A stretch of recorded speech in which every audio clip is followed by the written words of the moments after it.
ആദ്യം തന്നെ ഞാൻ ഒരു കാര്യം പറയട്ടെ, അല്ലെങ്കിൽ വേണ്ടത് പിന്നെ പറയാം. സിനിമയുടെ കാര്യത്തിലോട്ട് വരുമ്പോഴേ, ഇപ്പം നിങ്ങൾ ഈ സിനിമ നല്ലതാണോ ചീത്തതാണെന്ന് അറിയാൻ വേണ്ടി റിവ്യൂ നോക്കാൻ വന്നതാണല്ലോ. അപ്പം ഞാൻ ഈ സിനിമ എനിക്കിഷ്ടപ്പെട്ടില്ല എന്ന് പറഞ്ഞാൽ ആ സിനിമ മോശമാണെന്ന് അർത്ഥമല്ല. അത് എൻ്റെ മാത്രം ഒപ്പീനിയനാണ്. ഞാൻ ആ സിനിമ എനിക്കിഷ്ടപ്പെട്ടു എന്ന് പറഞ്ഞാൽ ആ സിനിമ നല്ലതാവണമെന്നില്ല. കാരണം അതും എൻ്റെ അഭിപ്രായം മാത്രം. അപ്പോൾ എനിക്കിഷ്ടമുള്ള ഫുഡാവില്ല നിങ്ങൾക്ക് ഇഷ്ടപ്പെടുക. ഓരോ വ്യക്തികൾക്കും ഓരോ മനുഷ്യർക്കും അവരുടേതായ ടേസ്റ്റ് ഈ ലോകത്തുണ്ട്. എനിക്കിഷ്ടപ്പെട്ട കാര്യങ്ങളാവില്ല നിങ്ങൾക്ക് ഇഷ്ടപ്പെടുക, എനിക്കിഷ്ടപ്പെടാത്ത കാര്യങ്ങളാവും നിങ്ങൾക്ക് ഇഷ്ടപ്പെടുക. അപ്പോൾ ഞാൻ പറഞ്ഞു വരുന്നത് എന്താണെന്ന് വെച്ചാൽ, നമ്മൾ സിനിമയുടെ കാര്യത്തിലോട്ടല്ലേ.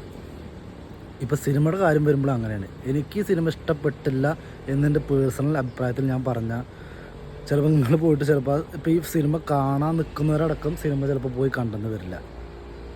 പക്ഷെ അത് എനിക്ക് മാത്രം ഇഷ്ടപ്പെടാത്ത നിങ്ങൾ ചിലപ്പോൾ ആ സിനിമയെ വേറെ ആംഗിളിലാവും നോക്കി കാണുന്നത്. നിങ്ങളുടെ ടേസ്റ്റും വേറെ ഉണ്ട്. അപ്പം നിങ്ങൾ ആ സിനിമ കാണുമ്പോൾ നിങ്ങൾക്ക് തീർച്ചയായിട്ടും ചിലപ്പോൾ ഇഷ്ടപ്പെട്ടെന്നും ഇരിക്കാം. അപ്പോൾ നമ്മൾ മെയിനായിട്ട് ഒരു റിവ്യൂ കണ്ടിട്ട് ഒരു സിനിമയെ വിലയിരുത്താൻ നിൽക്കരുത്. ഞാൻ പറഞ്ഞല്ലോ, ഓരോ വ്യക്തികൾക്കും പലതരത്തിലുള്ള ടേസ്റ്റ്. അതുകൊണ്ട് ഒരു സിനിമ ഇറങ്ങുമ്പോൾ നിങ്ങൾ ഈ വെറുതെ റിവ്യൂ അത് ഇത് കാണാൻ നോക്കാതെ നിങ്ങൾക്ക് ആ സിനിമ കാണാൻ താല്പര്യം ഉണ്ടെങ്കിൽ അത് പോയി കാണുക, കണ്ട് സ്വയം വിലയിരുത്തുക. അല്ലാണ്ട് അത് ഓരോ റിവ്യൂവേഴ്സ് അവർ ഇത്രയും പൈസ മുടക്കി ഇത്രയും കഷ്ടപ്പെട്ട് ഒരുപാട് എഫേർട്ട് എടുത്ത് ഒരു സിനിമ നമ്മളിലോട്ട് എത്തിക്കുമ്പോൾ ഈ സിനിമ 2.5 മണിക്കൂർ ഇരുന്ന് കണ്ട് ഇതിനെക്കുറിച്ച് വലിയൊരു ബോധമില്ലാത്ത കുറേ സബും ഫോളോവേഴ്സുള്ള ആൾക്കാർ അവരുടെ ഒരു അഭിപ്രായം പറയുമ്പോൾ ആ അഭിപ്രായം ഏറ്റുപിടിച്ച് അതേ ശരണമെന്ന് വിചാരിച്ചിരിക്കുന്ന കുറേ വ്യൂവേഴ്സ് ഉണ്ട്, ഓരോ ഫാൻ ബേസ് ഉണ്ട്, ഓരോ യൂട്യൂബേഴ്സ്.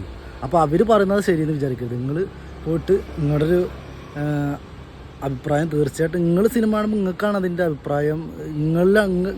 ഞാൻ പറഞ്ഞില്ല, ഓരോ മനുഷ്യന്മാർക്ക് ഓരോ ടേസ്റ്റാണ്.